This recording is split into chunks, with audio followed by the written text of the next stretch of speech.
(2016년) 시작되었습니다. 올 한 해 여러분의 가정과 삶에 정말로 특별한 한 해가 될 수 있기를 바라고, 진짜로 특별한 한 해가 되시기를 바랍니다.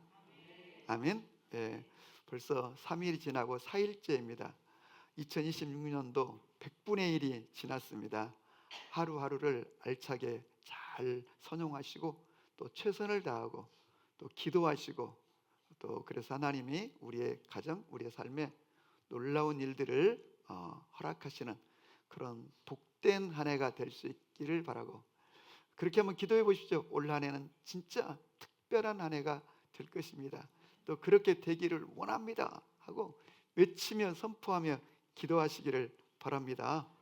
예, 새로운 해, 특별한 해는 여러분, 이 높은 산에 올라가 떠오르는 태양을 바라보고 소원을 올리면 이루어지는 것이 아니라 하나님께서 우리를 통하여 이루실 줄로 믿습니다. 그래서 오늘 설교 제목을 시작이라고 잡아보았습니다. 시작. 너무 복된 표현입니다. 또 새로운 표현이고, 정말 2026년은 새해의 시작이기도 하지만 지금이 내 인생의 새로운 또 시작이 되는 그런 출발점이 될 수 있기를 바라는데, 이 새로운 시작에는 꼭 필요한 게 하나가 있는데, 그게 무엇이냐면 바로 성경 전체를 통해서 보면 성령이라고 하는 것입니다. 성령과 함께 언제나 시작이 일어납니다. 성령이 없는 시작은 그건 뻔한 시작이고 열매 없는 무화과나무 같은 그런 시작일 수밖에 없는 거죠. 그래서 우리가 이 진짜 26년이 내 인생의 새로운 한 해, 특별한 한 해가 되기를 원한다면 성령님을 진짜로 주목하셔서 성령님을 사모하고 성령님을 갈망하고 성령과 함께하는 한 해가 될 수 있기를 바랍니다. 제가 2000년도에 교회를 개척한 적이 있었는데요. 이제 부목사 생활을 하다가 교회를 개척했는데 어느 그 기증을 통해서, 그 당시에 스타렉스라고 하는 그 차가 처음 나왔을 때 그 차를 제가 갖게 되었습니다. 이 부목사 때는 교회 이제 부목사들의 차가 많잖아요. 근데 다 병들고 골골골 하는 그런 흔한 말로 똥차 몰고 다녀요. 색깔도 전부 다 짙은 쥐색으로 이제 있는. 근데 새로 이제 저희한테 기증된 차는 흰색. 그 당시에 스타렉스는 승합차에 완전히 신세계와 같은 그런 막 차였어요. 그래서 이제 그 차를 타니까 진짜 얼마나 싱싱 달리는지. 그래서 제가 이제 그 차를 가족과 함께 한번 드라이브를 여행을 하자 그래가지고 지리산을 간 적이 있습니다. 그래서 이제 남원 쪽에서 이제 저쪽 함양 또 산청 쪽으로 넘어가는 쪽을 택해가지고 지리산 초입에 탁 들어갔는데요. 그 비상등이 딱 켜지는 거예요. 기름이 없다는 뜻이죠. 근데 뭐 저 정도면 넘어가서 이제 주유를 해야겠다. 또 주변에 보니까 마땅한 주유소도 없는 것 같아요. 그래서 이 정도면 뭐 충분하지 하고 이제 가족들을 태우고 지리산을 올라갔습니다. 쫙 올라가는데 환하게 트여 있는 지리산 자락에서 이제 보니까 정말로 온 천지가 보이는데요. 거의 이제 지리산 고개를 넘어가는 그 꼭대기까지 갔는데 그 올라가는 길에 차가 딱 멈추는 거예요. 이야. 근데 이제 제가 전에 그 부목사 때 타고 다니는 봉구들은 이게 비상등이 들어와도 한 50km씩은 더 갈 수가 있었거든요. 이제 근데 아마 진입로가 좀 이렇게 좀 초입이 길었던지 아무튼 그 차는 그 게이지에 불이 들어오고 얼마 안 갔는데 차가 딱 멈추는 거예요. 그래서 제가 이제 시동이 꺼지면 제가 하는 일이 있습니다. 기도를 합니다. 이렇게 딱 하고 탁 키를 잡고는 한참 기도를 하고 주여 하면 부르릉 하고 딱 보통은 걸려요. 그래서 그날도 더군다나 여기는 뭐 무슨 주유소가 있는 것도 아니고 산 꼭대기니까 제가 주여 하고 딱 걸었더니 안 걸려요. 그래서 좀 쉬었다가 하면 보통 또 걸리거든요.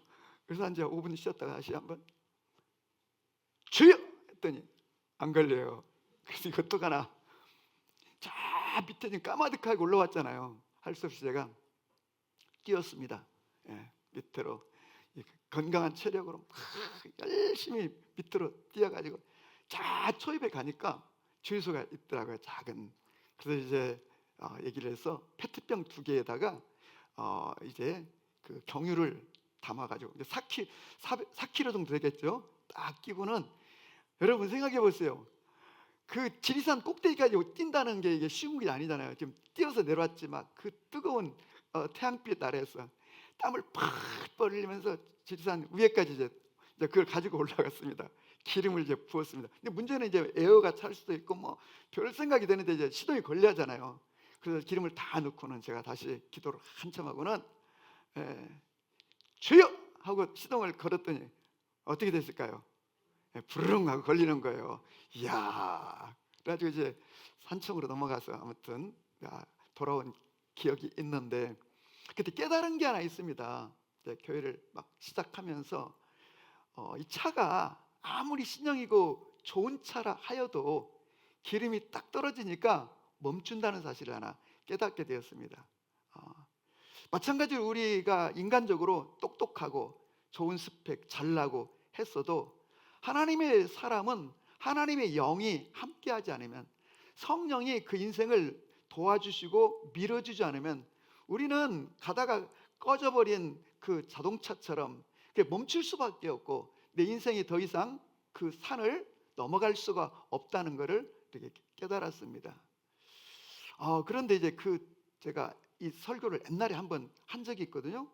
설교를 이제 하고는 이제 내려왔더니 보험회사 이제 다니시는 그 집사님 한 분이 저한테 다가와가지고, 근데 목사님 궁금한 게 있는데 왜 전화를 안 하고 직접 기름을 사러 갔냐 하는 거예요. 그래서 전화를 어디다 해요? 그랬더니 보험회사다 하면 된다는 거예요. 아니 지리산까지 보험회사에서 오느냐 그랬더니 지리산이 아니라 제주도도 다 된다는 거예요. 그러면 보험 들 때 얘기를 하셨어야지 그걸 안 하냐고. 그래서 그때 알았어요. 그래서 두 가지. 여러분, 기름을 구하는 것은 한편으로는 우리의 열정과 노력으로 성령을 부어달라고 이런 의지적 행위도 매우 중요한 것 같아요. 전에는 우리가 정말로 성령을 경험하려고 우리는 시골에서 저 파주에 있는 오살리 금식기도원까지 가서 성령을 구하고 그랬던 적들이 참 많습니다.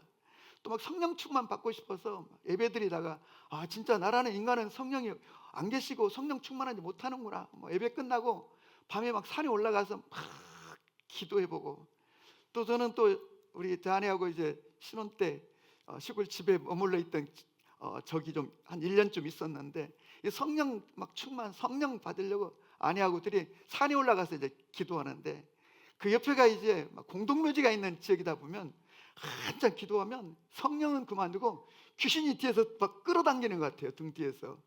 그러면 성령은 그만두고 귀신이 임할 것 같아요. 그럼 이제 아내하고 이쪽 가까이 오라고 하죠. 서로 이제 등을 기대고 이제 기도를 했던 그런 적이 있는데, 그러면 성령이 갑자기 불처럼 임해 오는가 잘 모르겠어요. 그런데 여러분, 중요한 거는 그런 행위의 반복을 통해서 나도 모르게 성령님이 임해 오고 또 성령님이 경험된다고 우리는 믿는 거예요. 아멘. 그런가 하면 또 한편으로는 아까 그 보험회사 분의 말씀처럼 전화하면 기름을 가져다 주는 것처럼 우리가 이 기도를 통하여 주님에게 성령을 보내달라고, 성령을 부어주시도록 간절히 사모하고 열망하고 구하면 우리에게 성령을 부어주시는 줄로 믿으시기를 바랍니다. 아멘. 이 성경 전체를 보면 모든 이 시작은 이 성령과 함께 출발하는 것을 볼 수가 있어요. 첫째, 하나님께서 창세기 1장 1절 태초에 천지를 창조하시니라. 하나님이 우주 만물을 창조하시고 시작하실 때에도 2절에 보면 땅이 혼돈하고 공허하며 수면 위에 하나님의 영이, 성령이 운행하시니라. 그래서 이 우주 만물의 창조의 시작 때에도 하나님의 영이 운행하시면서 창조가 일어났던 것을 볼 수가 있습니다. 이스라엘 역사의 가장 훌륭한 왕은 우리는 바로 다윗이라고 합니다. 다윗은 왕이 되기 전에 이미 소년 때에 목동으로 있는 정말 보잘것없는 아이였는데, 장차 이 아이가 하나님의 세우신 왕이 될 거라고 사무엘 선지자를 통하여 기름을 붓고, 또 그가 이제 나중에 쫓겨다니는 세월 살다가 유대의 왕이 될 때도 기름을 붓고, 나중에는 북왕국을까지 통치할 때도 기름을 부어 그가 이스라엘 나라를 하나님의 왕국으로 그렇게 세울 수 있었던 것처럼, 성령께서 다윗에게 임하자 다윗은 소년이고 목동이었고 보잘것없는 아이였지만 골리앗을 때려 누일 수 있을 만큼 그런 위대한 용기 있는 왕이 되었고, 이스라엘 나라를 통치하여 가장 영광스러운 왕국으로 일으킬 수 있었던 것을 보게 됩니다. 뿐만 아니라 이스라엘 역사의 가장 훌륭한 예언자 중에 예언자, 선지자 중에 선지자를 꼽으라고 하면 우리는 엘리야를 꼽을 수가 있습니다. 그런데 엘리야의 사역 가운데도 늘 성령이 함께했기 때문에 그가 많은 예언과 하늘에서 불을 내리기도 하고, 다쳤던 그 3년 반의 가뭄에서 하늘이 열리고 소나기가 내리게 하는 일련의 일들이 그 엘리야 시대에 이루어졌는데, 이 모든 것들이 성령을 통하여 이루어졌던 것을 알 수가 있습니다. 그래서 엘리야가 이 땅을 떠나려고 할 때 그의 제자 엘리사가 엘리야를 막 쫓아다니면서 막 그에게 구하였을 때, 네가 나에게 도대체 뭘 원하고 뭘 구하느냐고 했을 때, 저는 선생님께 임하신 그 성령, 그 영을 2배나 갑절이나 내게 임하기를 원합니다 했을 때, 그 말은 무슨 말이겠어요? 엘리사 제자가 보았을 때 스승에서 일어나고 있는 모든 그 초자연적인 역사들은 성령을 통해서 이루어졌고, 이제 엘리야 스승이 떠나게 되어 자기가 이스라엘 역사를 이제 책임져야 되는 지도자가 되었을 때 그걸 자기가 어떻게 감당할 수 있는가? 이것은 선생님 안에 있었던 그 영이 자기에게도 오면 감당할 수 있다고 확신하였기 때문에 선생님에게 임한 그 영을 2배나 갑절이나 제게 주십시오. 엘리야는 엘리사에게 네가 어려운 것을 구하는도다.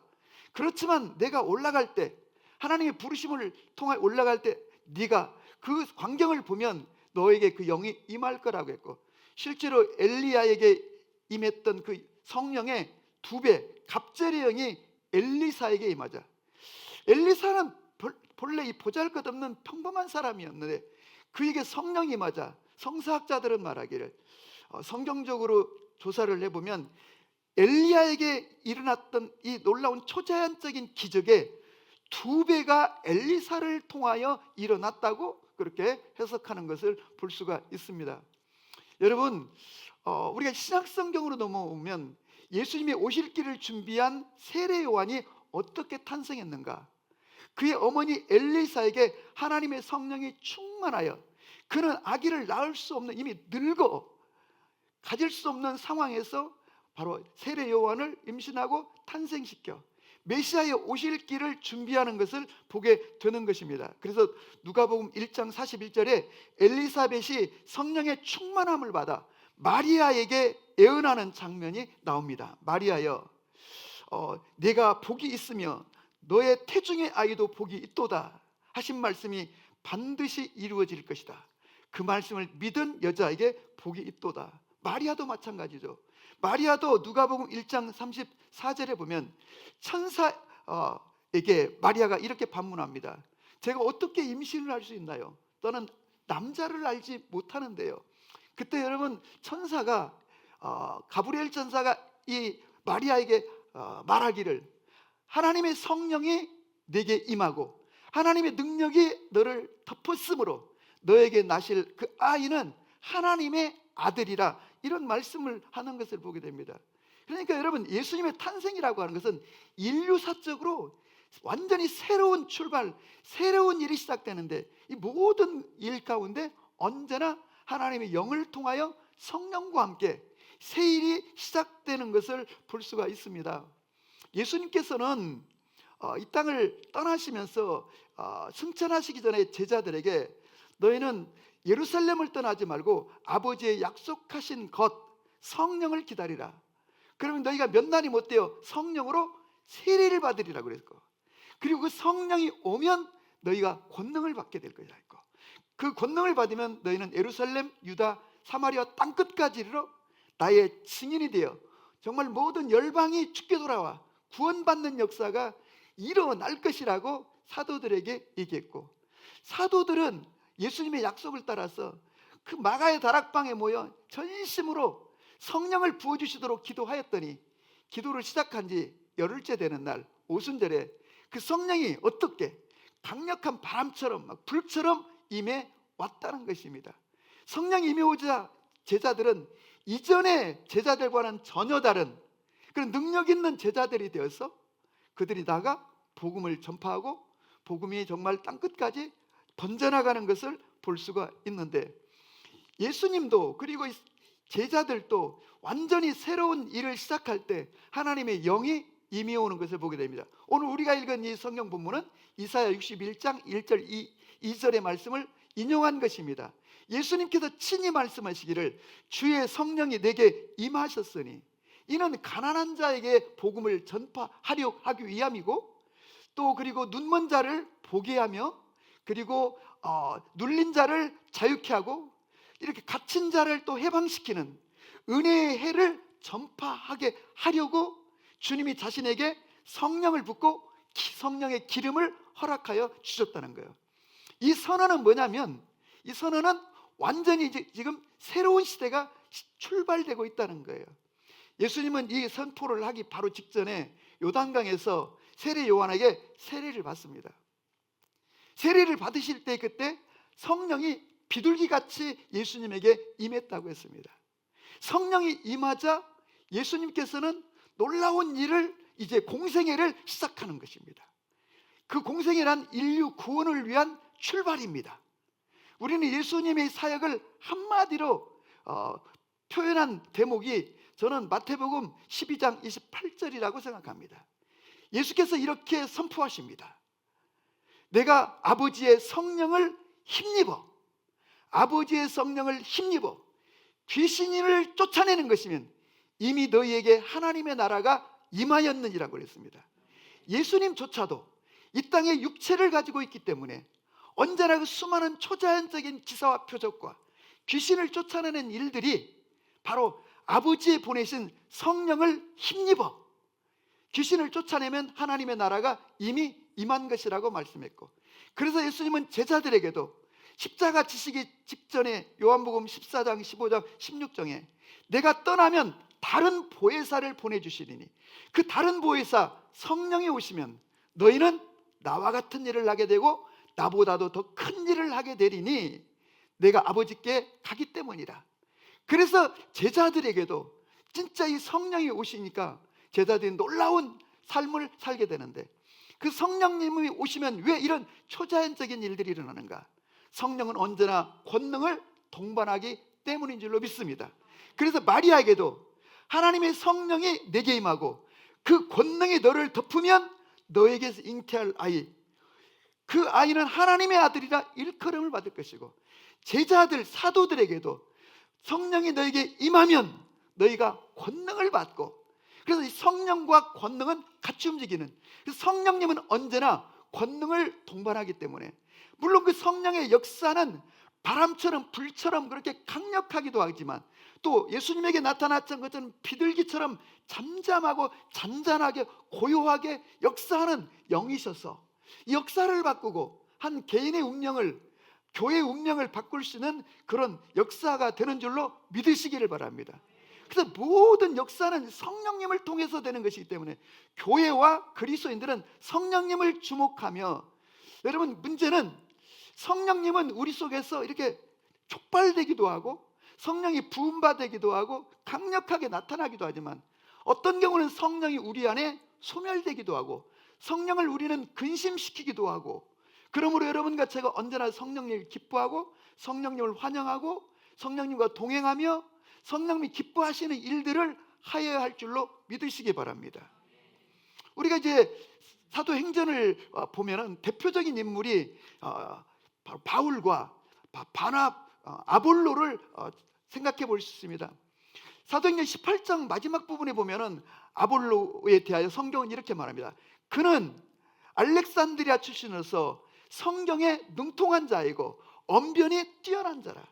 이 언변이 뛰어나다는 것은 고대의 굉장한 리더십입니다. 사람들을 감동시키고 사람들을 이끌어가는 언변이 뛰어나고, 거기다가 성경에 능통하니까 이 아볼로라고 하는 인물이 1세기에 얼마나 지중해 연안에 많은 사람들에게 영향을 끼쳤던지. 고린도전서 1장 이하에 보면은 그 고린도 교회에 4개의 파당이 있었는데, 하나는 예수파였고, 하나는 아볼로파였고, 하나는 베드로파였고, 또 하나는 바울파.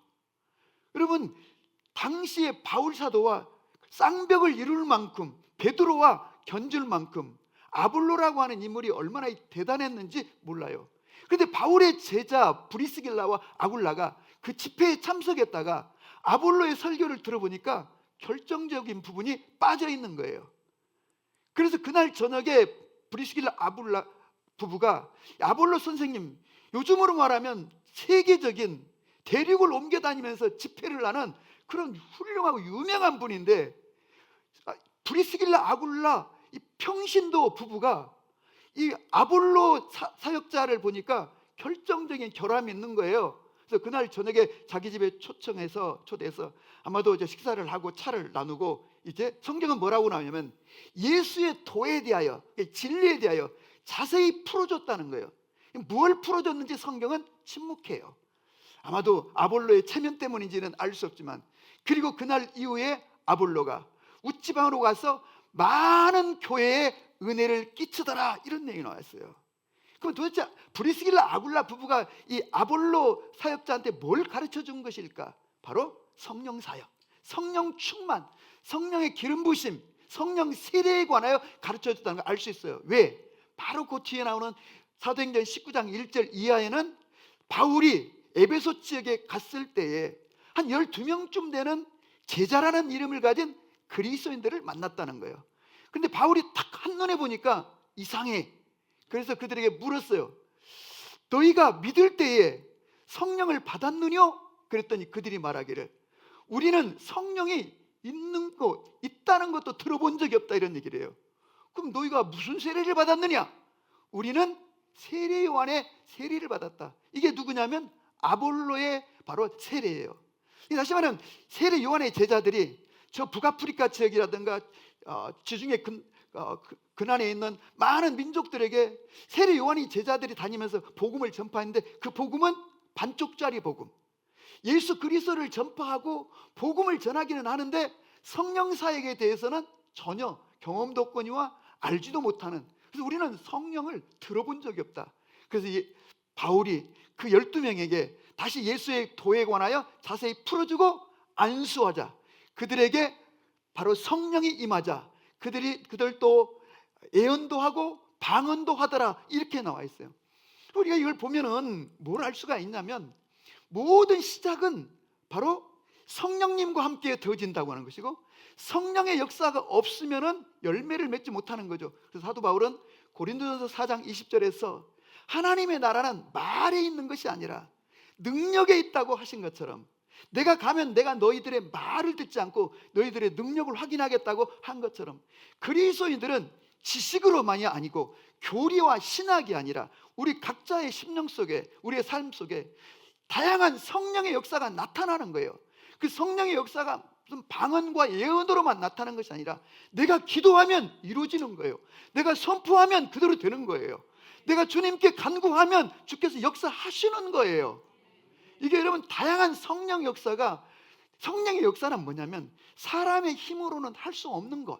그래서 성령이 오셔서 성령의 권능으로 초자연적인 일들을 우리의 삶 가운데 일으키는데, 그럼 왜 성령이 역사하여 초자연적인 일을 이루시는가? 그것은 하나님의 일과 관련되어 있는 거예요. 우리가 사도행전 1장 1절 이하에 보면 예수님께서 40일 동안 이 땅에 계실 때에 제자들에게 하나님 나라의 일을 가르치시더라 한 것처럼, 이 하나님 나라의 일이 뭘까요? 예수님을 통하여 모든 나라와 민족 열방이 구원받는 일, 이 구원의 성취를 위해서 바로 여러분, 이 놀라운 비전을 알아야 될 뿐만 아니라 성령이 우리 가운데 부음받아야 가서 열매를 맺게 될 줄로 믿습니다. 그래서 2026년 정말 여러분과 저가 이 새로운 출발점, 내 인생의 새로운 시작점, 2026년의 출발선상에서 올 한 해 동안 정말로 내가 성령을 집중하고 성령님을 구하고 성령님을 사모하고 기도해야 하리라, 이 뜻을 정하는 여러분과 제가 되실 수 있기를 주님의 이름으로 축복합니다. 이 성령이 오시면은요, 우리가 사도행전 2장에서 보는 것처럼 이 아이들은 예언을 하며 청년들, 젊은이들은 환상을 보고 늙은이들은 이 꿈을 꾸리라고 했는데, 환상과 꿈과 예언은 다 미래적인 것들이에요. 그래서 성령님은 미래적인 영이세요. 우리로 하여금 지금 내 형편과 처지와 관계없이 성령이 오면 우리 가운데 꿈을 꾸게 하는 거예요. 꿈이 없는 사람은 성령이 없다고 봐도 되는 거예요, 거의. 또 미래에 대한 이 소망을 갖는 거예요. 내가 어떻게 하면 하나님께 영광을 돌려드리고 하나님께 쓰임받는 인생이 될 수 있을까? 근데 가진 것도 없거니와 갖고 있는 능력도 없거니와 내 형편과 처지는 너무 초라한 거예요.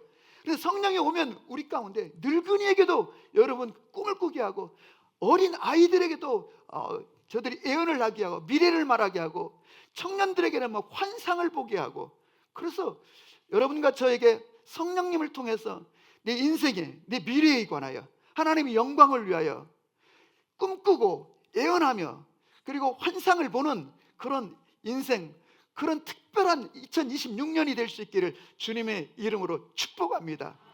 아멘. 그래서 이 성령님께서 오시면은 성령은 말씀의 영이시고 지혜의 영이시기 때문에 우리에게 지혜를 주시고 말씀을 주시고, 말씀을 주실 뿐만 아니라 그 말씀을 에베소 1장 7절에 있는 말씀처럼 지혜와 계시형을 주어 말씀이 풀어지게 하여 주시는 줄로 믿습니다. 그래서 우리가 성경을 열심히 읽고 성경을 아는 것도 중요하지만, 자칫하면 여러분 우리가 아볼로의 전통에 빠질 수가 있는 거예요.